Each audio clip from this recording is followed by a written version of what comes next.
Mga ka-surprise, it's September 22? 23rd. Mga ka-surprise, it's September 23rd. And ayan, makisaw-saw po tayo dito kay Alice Go. Ayan, ayan po yung bus niya, dinala siya dyan sa Pasig City Jail. Hindi pa po siya nakakababa. And ayun guys, gusto ko lang mag-comment. Guys, ako pag lumalabas ako ngayon, parang iniisip ko ako si Alice Go na 'di ba magbe-bail out siya para makalabas ganyan, or actually siya kahit mag-bail out di na siya makakalabas talaga kasi parang pagpapasapasahan na siya ng mga jail. Ayun, kaya pag lumalabas ako guys, thankful ako. Ayun. Eto guys, ang take ko lang dito kay Alice Go is hindi okay for me na yung makulong siya ganun. Kasi guys, kung kapatid nyo yan, di ba nakakaawa? Nakakaawa siya guys, kahit sabihin yung mapatunayan pang kriminal siya. For me guys, ang justice is yung magsisi siya guys. Kasi alam nyo guys, sa totoo lang, meron yung mga nabibitay or nakukulong na hindi nagsisisi.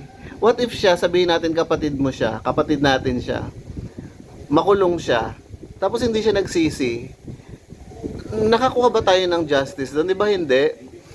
So siguro kung makulong man siya o hindi siya makulong, pero nalaman mo nagsisi siya, parang natutuwa ka para doon sa taong yun. Ayan, kamusta naman ngayon sa Pasig City Jail?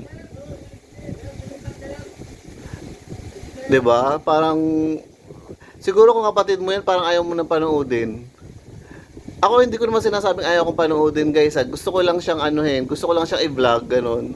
Pero siguro kung hindi naman ako nagva-vlog, hindi ko siya papanoodin kasi nakakaawa talaga siya. Kababae pa niyang tao, 'di ba? Kahit sabihin mo nga kalalaki niyang tao eh. 'Di ba? Yung dahil sa sabihin mo na dahil sa kung totoo man guys innocent until proven guilty. 'Di ba dahil sa pera? Kasi parang ganun yung kinakaharap niya eh, dahil sa money ano yun eh, money issue yun eh. Dahil sa pera nagkaganyan ka na you end up in jail, ganun. 'Di ba? Para bang iisipin mo eh. Siguro kung may yung sabi nga may konsensya ka or yung may yung budhi mo na iisipin mo siguro, sana namuhay na lang ako ng simple kaysa naman